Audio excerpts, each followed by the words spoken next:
Okay, so let's just start. I warmly welcome all of you, especially you, Dr. Timmermann. You're the person responsible at the University of Greifswald for sustainability.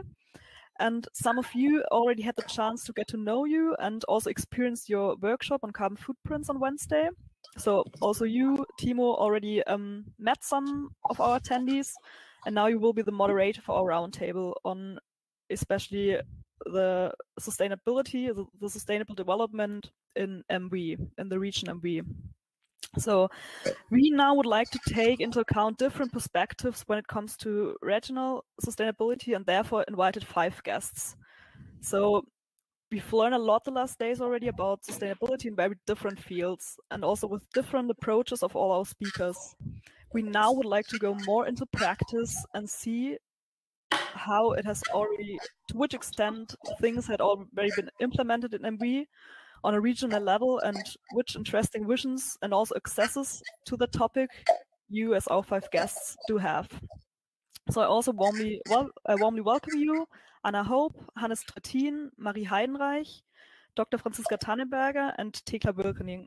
Thank you so much for being here today and sharing with us your very individual perspectives on sustainability and visions. And also you, Mr. Timmermann, will introduce our guests again right at the beginning. But before we start, I will just give you a short review in our summer school and wrap up some issues that have always been coming up within the last days. So at the beginning, we were dealing with sustainability in a lot of different fields. We started with a comprehensive overview of Professor Dosch on the concept and term of sustainability and how it developed within the last 40 years. He explained us the sustainable development goals, like the current global agenda under which a lot of single ideas were united for reducing poverty and also raising the quality of life. I think another issues that came up were that all of us, of course, have to collaborate together to solve environmental problems. So the challenges we have right now, like the pollution of nature, the pollution of environment, of our oceans, of course, as well as the huge amount of plastic waste and waste in general we have to deal with, are global problems. So it doesn't bring anything if nations and states just do their own things. We have to work on the problems together to achieve something in the long run. It's nothing any state can overcome alone. Also, what we heard is that sustainability often is used as key term, as concept, what is currently very popular. And everybody, like a lot of institutions, a lot of single persons are using that. So we really have to be careful and carefully consider if things are really sustainable and what is behind it actually. Also, when we think about sustainable tourism and about the presentation of Professor Gronau, like sustainable tourism really seems to hardly achieve and hardly possible and cannot really go together with mass tourism. Also, when we were also taught that acting sustainable and also consuming sustainable means we have to restrict ourselves. We have to waive on things. So these were just some ideas, some thoughts that always came up within the last days in our different sessions. And yeah, we're just curious now to hear best practice examples of you in MV and your individual perspectives on regional sustainable development. Thank you. Thank you very much, Elisabeth. I think it's good for us. We are now at the end of the summer school processes and to know which topics have been tackled and were coming up in the group of the participants. So I think from our podium now, we will have some more and we will even broaden the spectrum of the dimensions of sustainable development. And we called the roundtable tipping points because the tipping points are in the discussion of climate change, of melting glaciers, of disappearing ice shields. So there are points when systems which are, let's say, having some pressure, reaching a point where they change the direction or where new quality occurs. And I think we need this for the sustainable development of the society. We need tipping points bringing us into a real sustainable process. So tipping point is if you have a system and you move it a little bit out from the balance, and then at some certain point it's falling and it's changing the direction, and a new quality is coming. So let's talk about this. I'm very happy that our 5 experts are with us on the podium and will give their different perspectives from different fields of societies. I think we really represent the dimensions, the ecological dimension, economical, and the social dimension in this group. We also represent in the group of listeners, participators in the after discussion, large parts of the globe. So I'm happy that we have 40 persons now with us. So enough for really hot discussions in the end. How will we structure the roundtable? We will have individual impulses by the experts in the beginning. So I asked you, let's say, keep it short, maximum 5 minutes. Less is always nice, then it leaves discussion time. After that, we will have, of course, use the time to give impulse for your opinion, your view, what is important for sustainable development. Give us the perspective, your vision, something about barriers maybe you see, and a nice 1 or 2 best practice examples would be good. After that impulses, we will in the panel have discussion between the experts for about 10 minutes maybe, and then for the last 20-30 minutes we open the discussion, and we will end after an hour or slightly more, around 12:15, 12:20, 13:15, 30:20, something like that. Okay, so yeah, I think if there are no pressing questions from the podium at the moment, then I would like to start with the first impulse with Marie Heidenreich. Marie Heidenreich is running for the state parliament MV. She is a member of the Green Party, Bündnis 90 die Grünen, in our federal state, and we will have in a couple of weeks, we will have here the elections, not only on the national level, but also on the level of the federal state. And yeah, as a politician, a young politician, she is specialized on regenerative energy, on sustainable mobility, especially cycling. And another part of her activities is that she is working as a science journalist and mainly focusing topics like marine research and climate research. So, Marie, yeah, I think it's good to have this part of the society represented, and now I invite you to give your perspective to our tipping points. Well, thanks a lot for having me today. Yes, as you already said, Tiemo, my name is Marie Heidenreich. I'm sorry we have construction work here. I hope it won't be too noisy.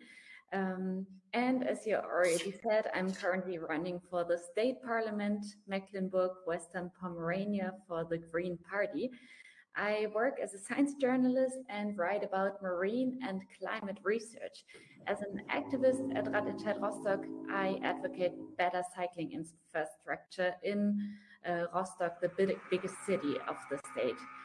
Today, I would like to tell you 3 stories on a sustainable future for Mecklenburg-Vorpommern, or in short, MV, how we call it.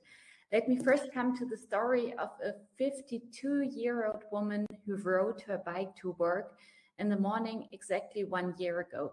She wanted to cross a bigger street at Green and was driven to death.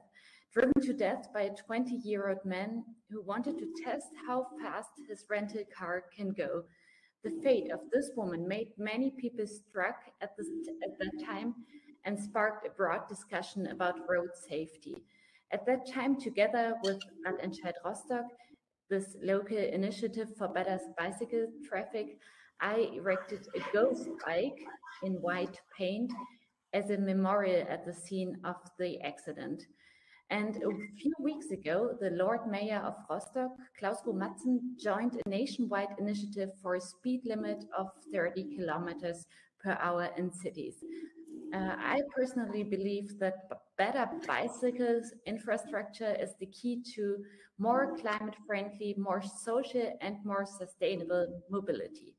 As a very popular holiday destination, we cannot afford to let our bike path rot, because every third holidaymaker comes to an MV to cycle. The future lies in sustainable cycle tourism. Therefore, as a member of the state parliament, I will campaign for a bicycle law for our state. The next story, my second story, is about the Climate Protection Act for MV, the urgently needed legal framework for climate-friendly action at all levels. This climate protection law would be a tipping point for sustainable development and would at the same time give transparency and investment security to our companies. This spring, the Left Party made a push for a law that would make MV carbon neutral by 2040, much too late to still comply with the Paris Agreement. And yet the state government rejected this law. In the next legislature, there will be no way around anchoring climate neutrality by 2035 in law.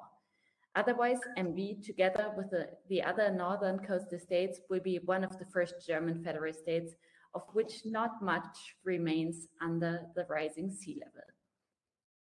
This third story is a true success story. I'm sorry, I can hear some background noise. Sorry for that. Okay, thanks.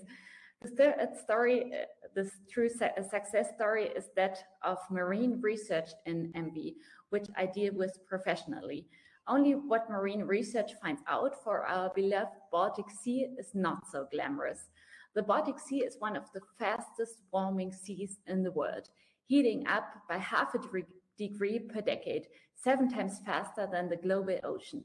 This is already leading to a dramatic decline in biodiversity. A recent study showed that the cod population in the Western Baltic Sea has reached a tipping point and that the population will not recover for decades. Because regional climate modeling is an important aspect of predicted climate change worldwide, our state institutes are involved in the report of the Intergovernmental Panel on Climate Change, IPCC in short. So if you're a scientist, I recommend that you take a closer look at the Atmospheric and Marine Research Institutes and the Ocean Technology Center in our state. So, in summary, what we know is we need to be carbon neutral by 2030. I would like to advocate that we start from this final date and honestly plan backwards from 2030. The concrete steps to achieve this goal require courage at all levels, courage of the scientists who show us the way to get there in the first place, courage of society that declares its willingness to take this path, and in particular, the courage of politicians to proactively take this path and create all framework conditions. My plea is therefore more courage for sustainable change. Thanks a lot. Thank you very much, Marie, for this. Yeah, I think you focused very much 3 very important points for sustainable development. I would recommend that we go straight on and we save our questions and remarks until all 5 experts had their time. So we go on with Anna Hope. Anna Hope studied cultural management and is co-founder of the Citizen Shares Corporation Regionalwert AG, what means more or less like Regional Value Corporation. This corporation connects producers, processors, local communities, and educational institutions which each other and supports people who create products and services which bring social and infrastructural benefits into this region. Anna, so this is, I imagine in my head kind of countryside, like farmyard and cultural center where a lot of creative ideas popping up and where education is going on. But I think you are also a lot into business, and so please tell us a little bit more about your experiences and your vision and your stories. I like the term with the stories very much, Marie. Hello, everyone. So now you can hear me, I guess, right? Yeah. Yes, so what we do is actually we bring them together, farmers and consumers. And what we also do is education. But maybe to come back on the first question which you were asking me, so what is, in our opinion, very important thing which has to happen on the side of politics is like funding of ecological achievements is much more important than area-based subsidies. So this should be changed, in my opinion, or in our opinion. As we have now, yes, area-based subsidies system. And then we also think, as our kids are the tomorrow's consumers, on the long run, we also have to invest a lot in education. And that's what we do. So we go to schools and we support them to build up gardening programs, fun-orientated food education, and we also support them to build up school restaurants where the kids can stand in the kitchen and cook for the other kids. And I think these experiences are very important for kids, and they can learn something about their impact of their feeding, of their food culture on the climate. And but we don't only build up these education programs, we also connect these school restaurants then with farmers, because we think, or we have made the experience that farmers, the trust of farmers in politics has become very low. So another very important thing could be long-term contracts with local partners, like schools, for example. And that's what we do. We connect school kitchen or school restaurants with farmers right off the neighborhood. And we want to establish long-term personal connections. And yes, which can organically grow. So, yes. And yes, that's the first thing what I wanted to say. Maybe you just ask what question maybe came up by the things I said. Thank you very much, Anna. I said I would prefer to ask questions after all of you had the opportunity to give your impulses. Thank you very much, focusing schools and what's going up in the countryside or going on in the countryside. Well, so then Franziska, you will be the next. Franziska, we know each other for a very long time, being colleagues at the University of Greifswald. Franziska is a senior researcher at Greifswald University, and she's co-chair of the Greifswald Mire Center. In her research, Franziska focuses the sustainable management of peatlands, so wetlands. The Greifswald Mire Center is also dealing with peatlands, is a science policy practice interface of our university and the Michael Zuko Foundation and the expert network Grünen. The Greifswald Mire Center involves more than 50 peatland experts of various disciplines. Last year, Franziska was appointed into the Zukunftsrat MV of our federal state, which is an important council for the sustainable future and sustainable development in our region. So now I'm curious to listen to your stories, Franziska. Thank you very much, Timo. I remember that we once shared office long time ago. So happy to be here, and I would like to make 2 points basically.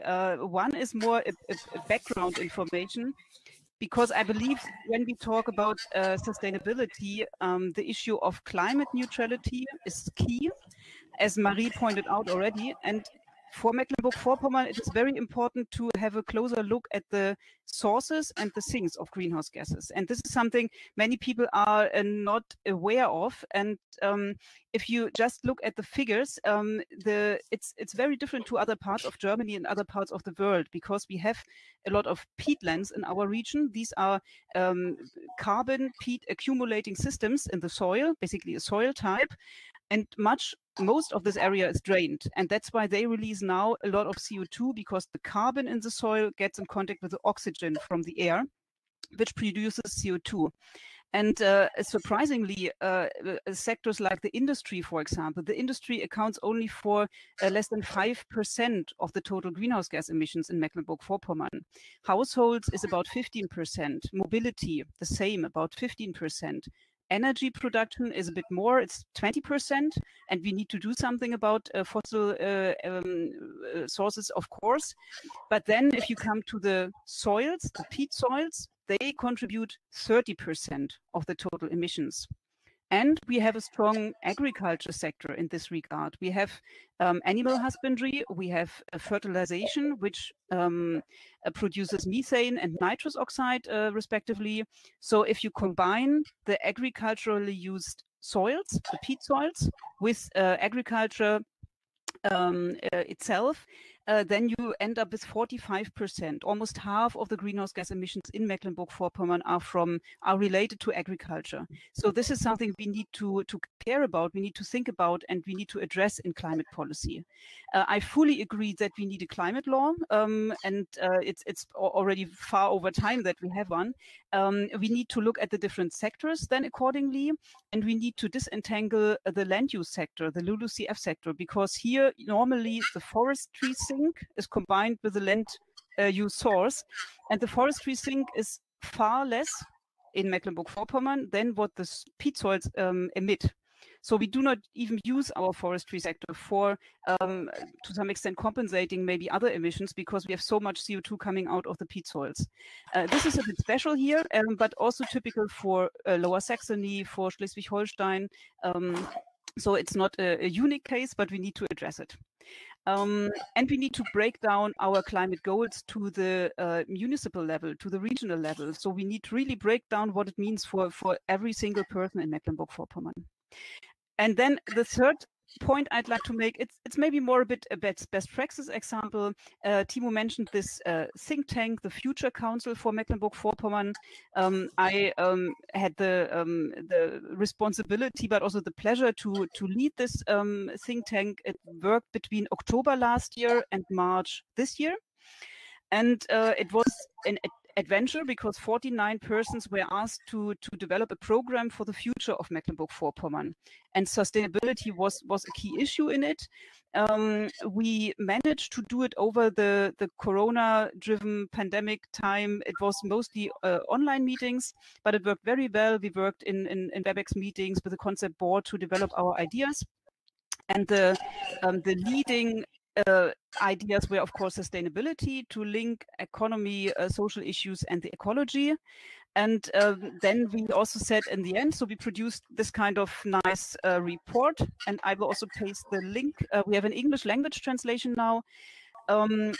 We ended up also saying that the future of Mecklenburg-Vorpommern needs to be sustainable, digital, and geared to the common good. So in German, this would be gemeinwohlorientiert. And I was very happy that we managed to get the entire team behind this idea. So all members of this council in the end agreed in a web meeting. So everybody put his hand on his heart or her heart and said, okay, we agree to this program.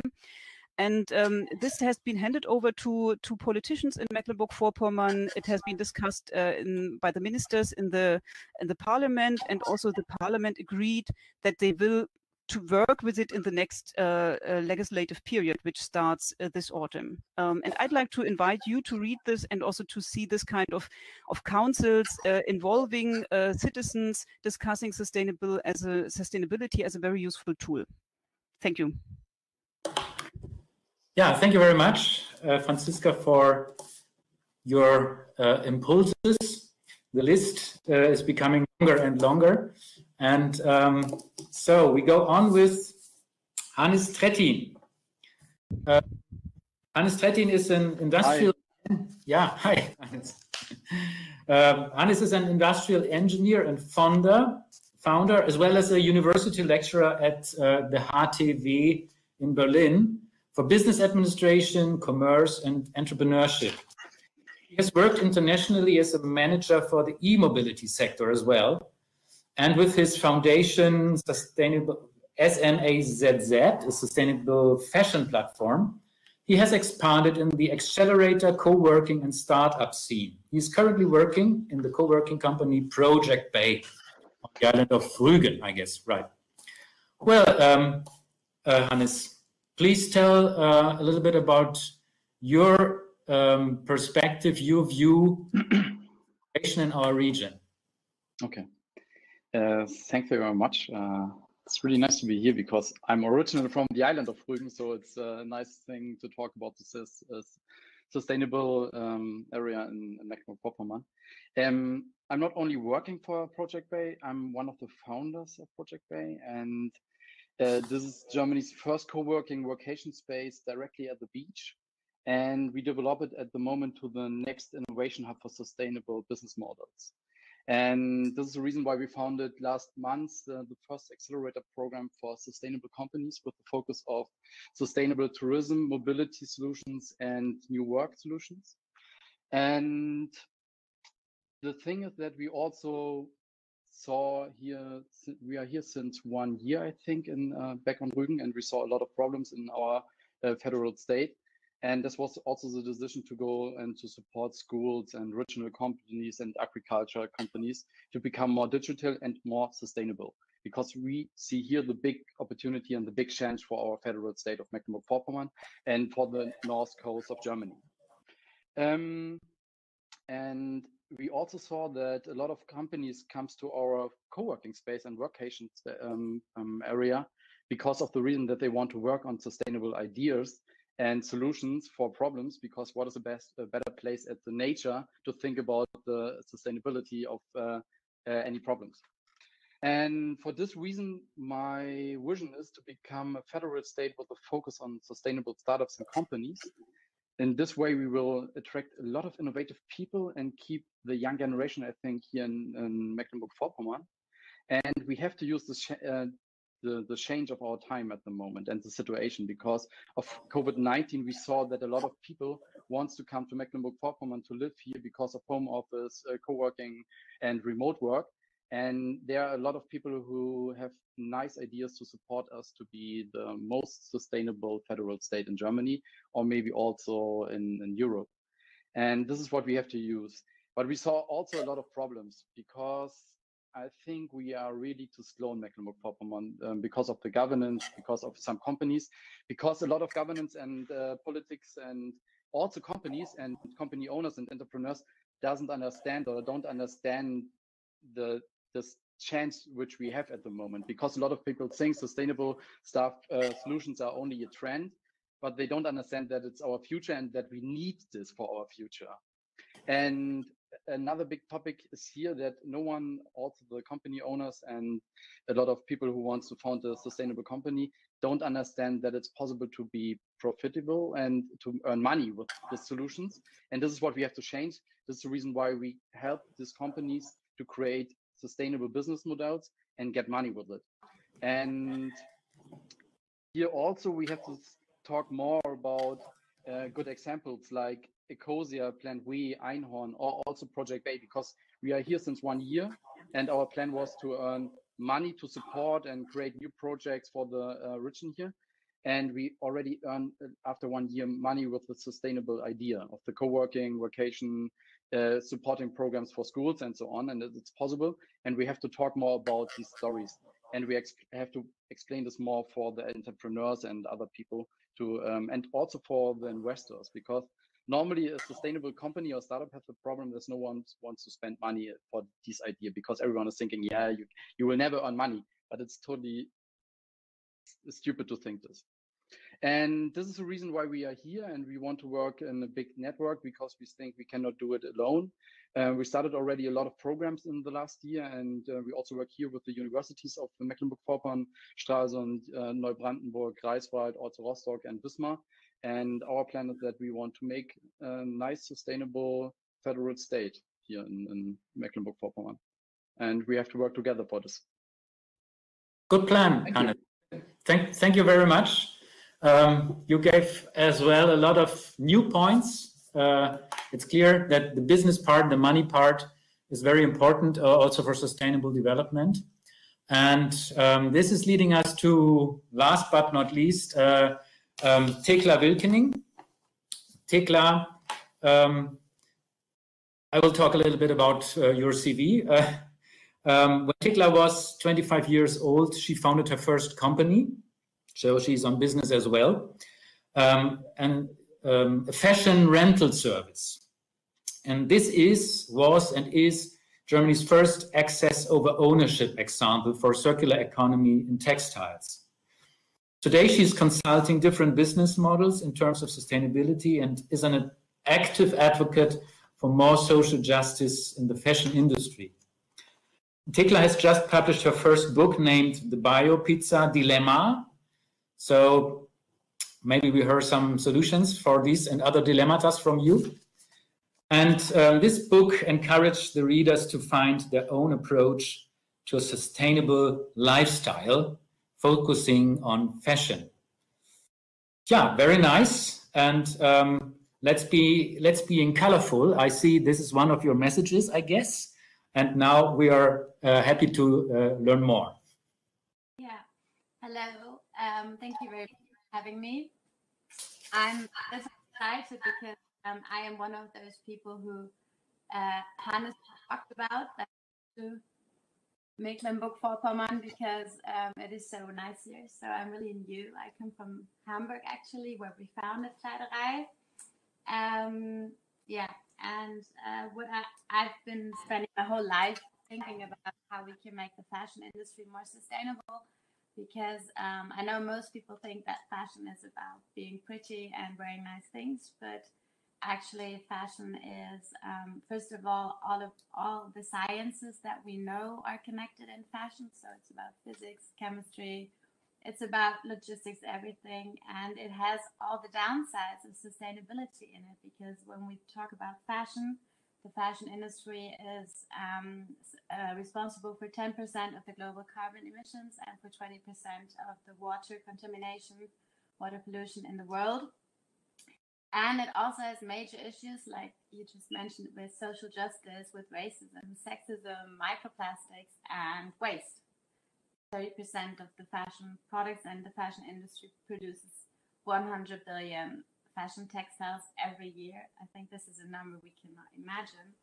And yeah, so everything that has to do with fashion and sustainability moves people, and that's what we try to do with Kleiderei, or with many different fashion alternative consumption models, because it's a good way to talk to citizens that are not as political as we might be here in this group.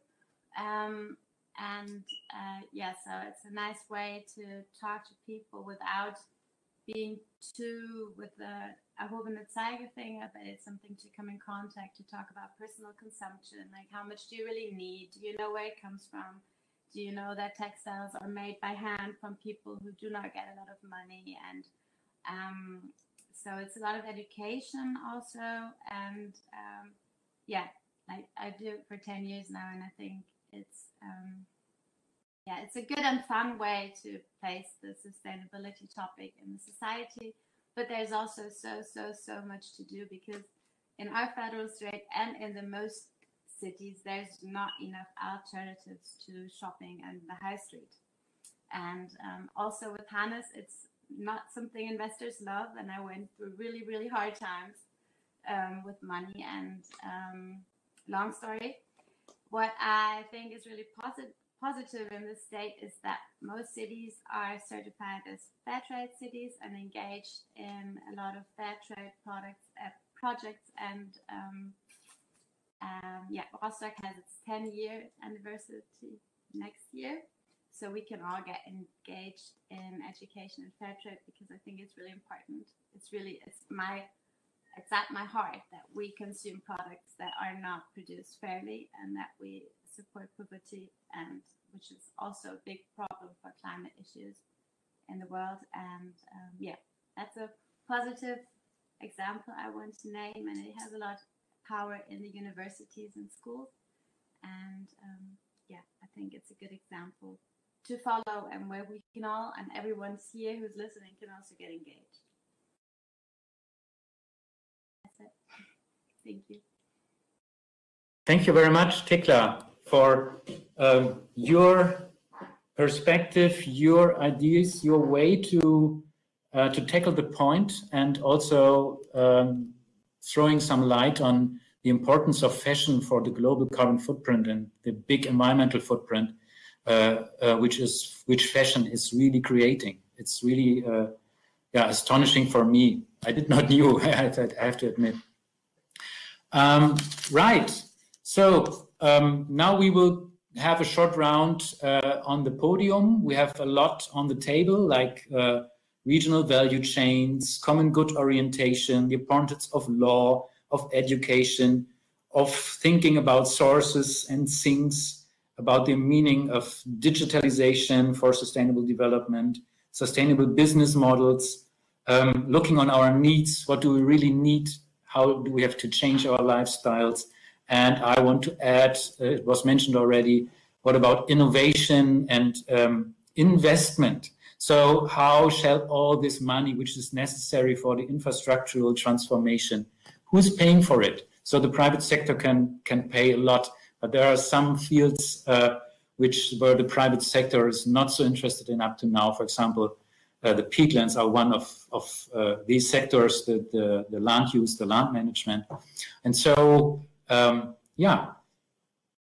let's come a little bit into the discussion and thinking about the general point. This might be tipping points, that might be key factors. I guess maybe there is no way to start with. There is no clear plan available, but maybe there are some things which can or should be tackled. Not to forget the bike and the mobility thing. I also agree that biking, also for the awareness, is so important. The people buy their e-bikes. So I read today, I think 80% of the bikes bought or so are e-bikes. Everyone has an e-bike. I should buy one as myself, I guess, soon. So there's there's really a big potential for biking and also for changing work. Let's say allocation of working time and things like that are connected to time we need for traveling. And so we can slow down in a way some parts of our life. And I just want to put some more things on the table, and now I'm quiet again. And who wants to raise a question? Just go ahead. I just saw that someone had a question about the costs of school meals. Shall I reply to this question? Okay. Yes, that's indeed a very good and important question. Fact is that yes, the school caterings are in the so-called Kostenfalle until now. But what is also fact is that the... Can you explain, please? Can you explain the Kostenfalle? Okay, yes, Kostenfalle is, yes, the caterers always say, okay, we can only spend €1 per kid on products because it's not possible that it costs more than, let's say, €3 all in all per meal. But the parents are highly frustrated about how it is now, how the situation is now, and we are not getting better if we say, okay, 20 or 30% more organic products in the caterings. That doesn't make the whole thing better, much better. So it doesn't change it significantly. But we can change the situation significantly, and that's my experience with schools. If we say, okay, feeding the kids, catering is not just only something, a subject where it's about to eat something, it's an educational program. So to include kids in the kitchen, we have a completely different discussion then, and then we can switch out of the, okay, it has to be cheap, into, okay, it's education, and what's our, what's it worth, our education, our kids, and then it's much easier to get more money from the parents. And anyway, we have subsidies which support families with a low income.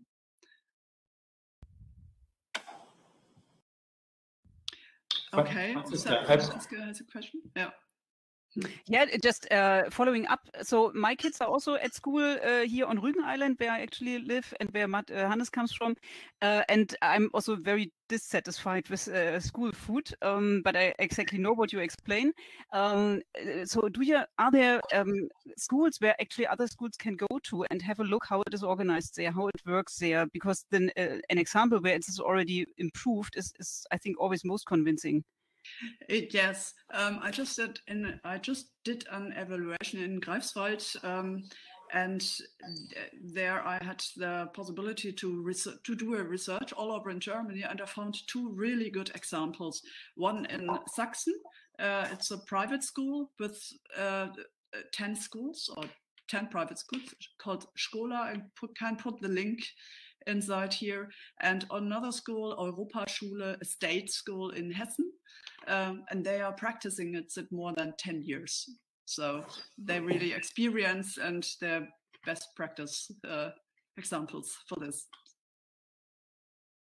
I would like to add a personal view on it, because I'm also busy in an international alumni network, and we have visited a school garden in Nepal, for example, and there are international school garden networks are existing, and it's really amazing what I think Germany could learn from school gardens from other parts of the world, where the school kids are really producing food, large amount of foods with 3-4 harvests every year. They really run businesses with food, and so like I'm also involved in a small project here, so we think about maybe contributing some herbs for, let's say, one dish per month or so with the herbs produced in the high bed. So I think there is also a big potential to rethink involving gardening activities, which is also transforming mindsets in the families. So this is also the idea why starting in the schools, of course, because transforming behaviors starts in the families, in the family life, or does not start. Yeah, that's right. And there's also, if I might also name this, a little very nice project in Greifswald going on, which was actually also co-founded by Dr. Tiemo Timmermann from University Greifswald. It's called Food for Future, and they built up raised beds with the children at school in a private school in Greifswald, and they compared the plants, same plants under different conditions, and also some of the plants they also could use then in the school founded or from pupils founded company Häppchen and Co. And they produced lunch at school with these plants grown in their own garden. And I think this project is also great because they learn something about growing food, growing vegetable, and also about how scientists work. And that's also a very interesting link. Which you can also, kitchen and garden is such a great classroom with such a lot of possibilities which were not discovered yet at schools. We have also we will add another school this year, and we think also to connect to farmers in the region, and this value chain development, small local circles shall be improved by these school activities. We also started or will start hopefully a student-based business on sharing clothes, so second-hand fashion, maybe you heard about this. There's something going on in Greifswald as well, Tikla. And yeah, so we popping up similar ideas at different places at the moment. And there's really a lot happening. I would now encourage the participants to ask their questions. There is, maybe I have to have a look in the question chat. Yeah. Is there a way we can address the question to the audience? Because I'm interested if there are any natural scientists interested in marine research or bike or climate activists here. Yeah, thank you. You wrote this, Marie, in the question chat. We see it on the screen, and then there is a question to Tekla. Maybe I will read the question to Tekla now. I know if is it from the podium or some of the participants? Doesn't matter. I have the feeling there have already been lots of different possibilities to buy eco and fair fashion, especially in Germany and in the internet. It would be interesting how it works in other countries. I think it might rather be a thing of that not enough people yet know about the ecological and social impacts of our current global fashion value chains. And there are, of course, lots of people who cannot achieve that when it comes to prices. Yeah. Do you want to answer this? Yeah, I think it's quite a lot of questions. Let me start from the beginning.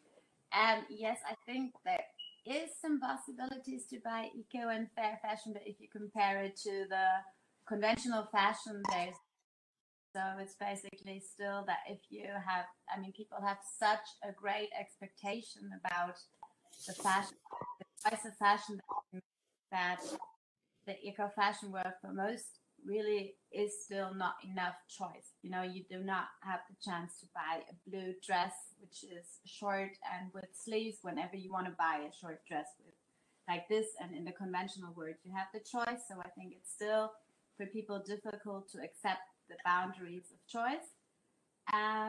There's a lot to do. And then the other thing is other countries. Yeah. So for example, rental is really big in the US already. We have so many different businesses offering rental systems, either as a platform connecting different brands, but also as brands themselves that offer the fashion that is not bought for rental. So we say, like in the US, you can switch from style to style rental platform. Germany is not that far yet, so I think that's a different, but it's also a different state of mind. Value of fashion in the daily business for US people than for German people, so I think that makes it a little different too. And then there was the question, yeah, definitely not enough people know about how, like, just like Tiemo said, it's many people do not know the effects of fashion on our climate and social justice crisis, and there is not awareness about alternatives. So both there has to be more education about the problems and more education about that secondhand saves resources, that rental saves resources. So I totally agree with this. And the last point, that fashion cannot be affordable for people, is I think the worst point, because actually we're always saying that something is affordable for people because it's cheap, but it's just cheap because other people are risking their lives, are being abused, are being treated well, not good. And I think this should just be illegal. So there is actually nothing that we can afford that's cheap. It's wrong, and it's not affordable for our whole world. So I think this is a big discussion, which is political, which is ethics. And it's terrible that clothing is that cheap, because it couldn't be that cheap actually if it was produced fairly.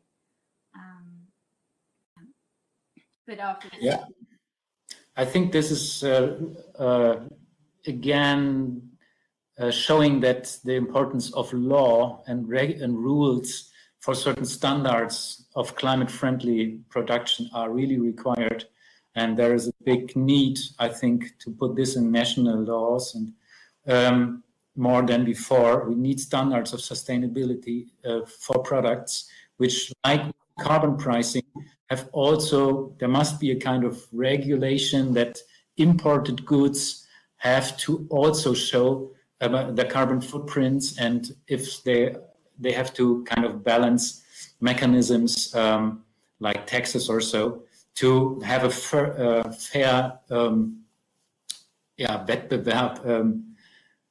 Totally, yeah. Yeah. So I was adding, before I go to the next question in the chat, one thought about the circle economy, which is now quite clear we need to save our resources, circle economy concepts being implemented in general. And this can or will, I guess, also lead to a renaissance of handicrafts. So we see now in our town centers, the shops are empty. So we see that there is, due to Corona, also transformation in the economy starting and is, let's say, accelerated by Corona. And why not going more in the direction of renaissance of handicrafts, like producing fashion here, where we are here, with regional goods, and also like repair cafes and things like that. So I guess this should be a target, and we should design our political framework, our law and our subsidizing and funding policy in a way to bring back these things into the space, so everywhere. Just a comment from my side. Do you want to add something on that, or shall we go on to the next question? I'm totally with you, and also need the law, need for most of the products, kind of how long can they last?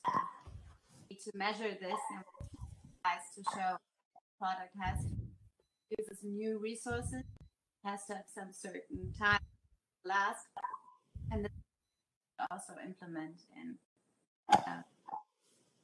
Your mic is sometimes with gaps, so maybe you come a little bit nearer to your computer. Franziska, you wanted to add something. Yeah, just briefly adding, so in this Future Council, we also discussed a lot about villages in Mecklenburg-Vorpommern, because we have 6,000 villages here. And many of these villages actually lost the connection or the purpose they had originally, because that was related to agriculture.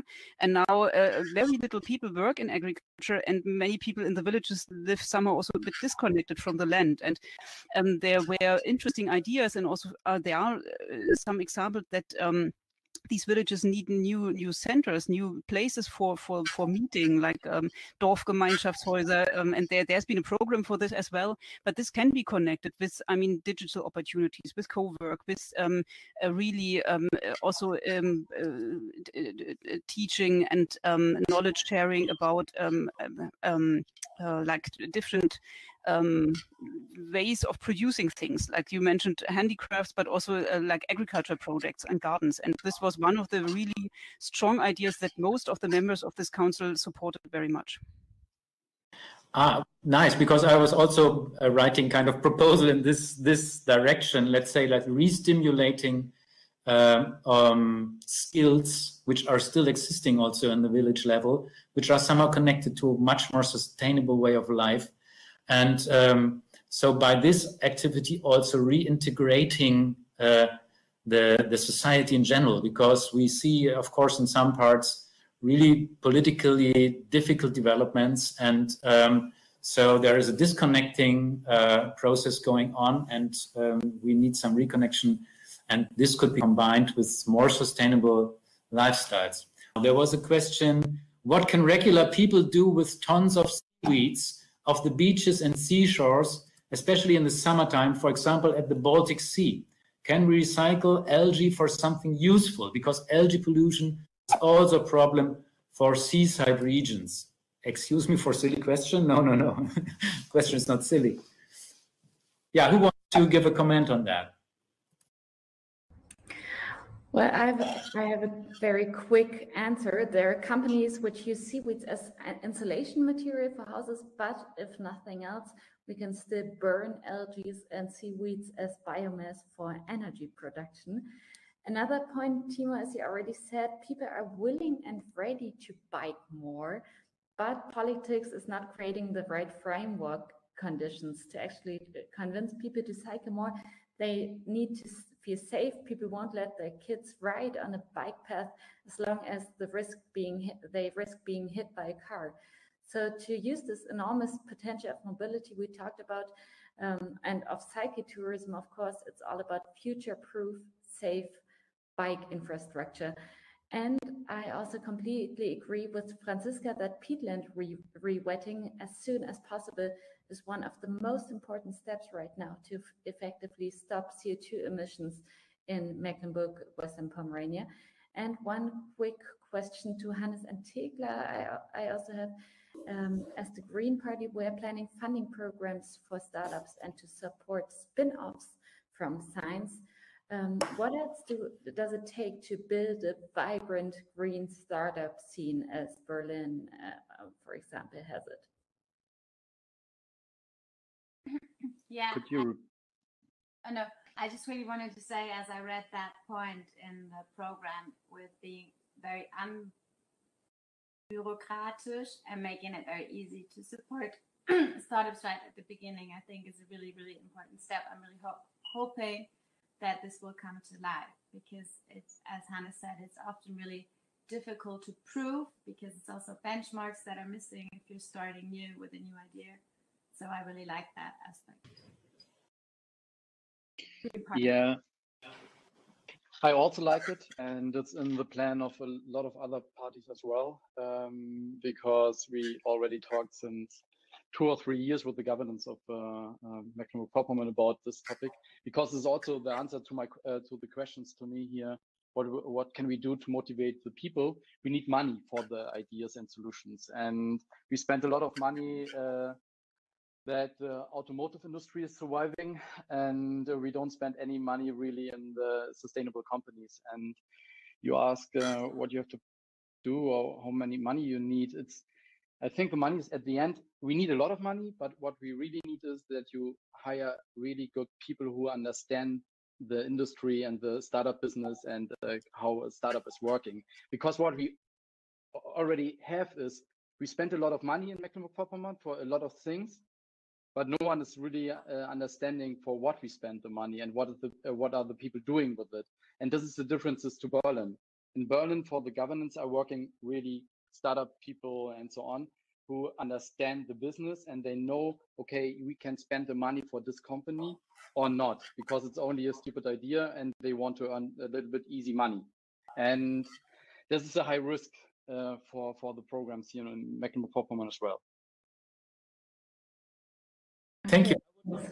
Thank you very much. I would, Maria?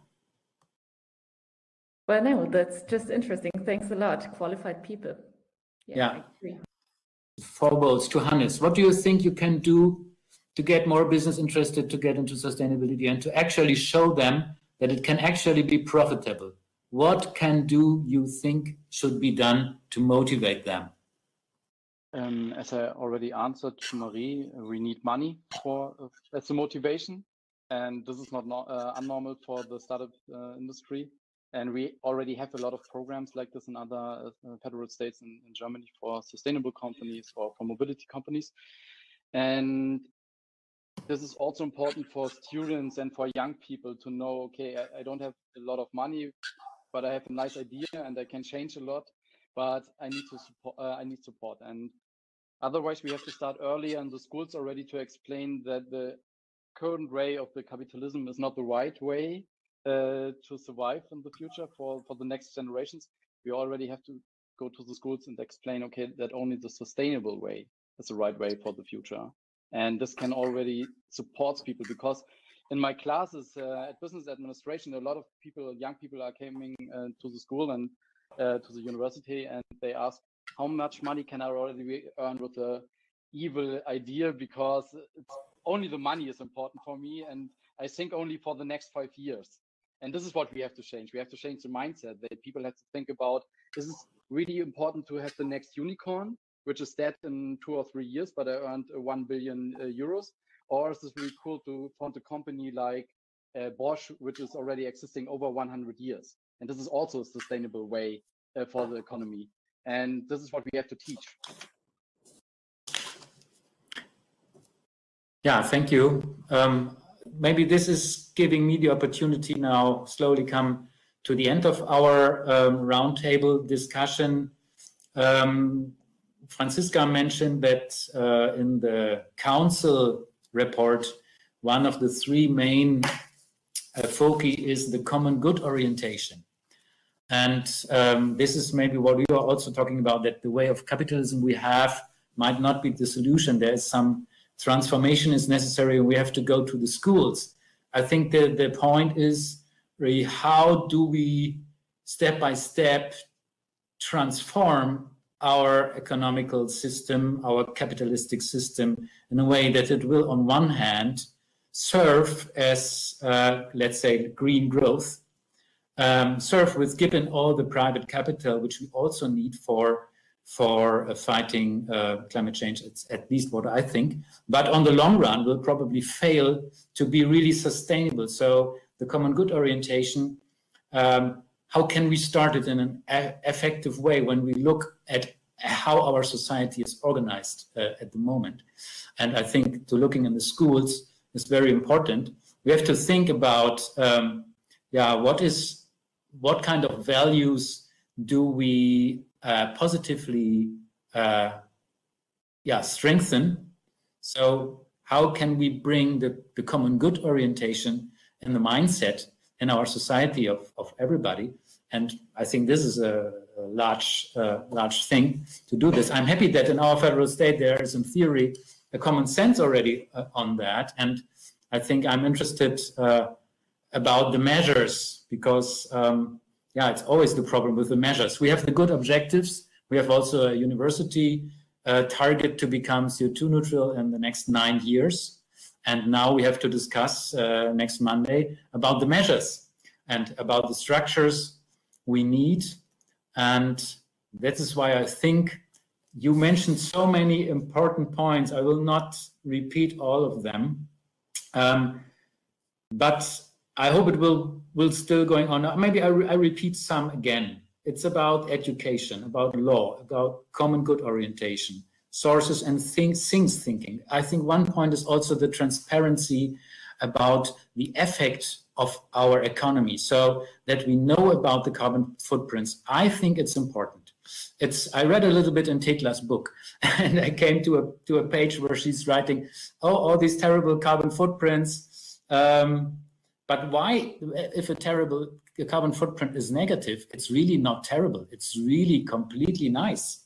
So thinking in a way that we want to become great carbon sinks here, we want to create carbon sinks, and then we love to read our carbon footprint in maybe some decades. So sustainable business models, digitalization and sustainability.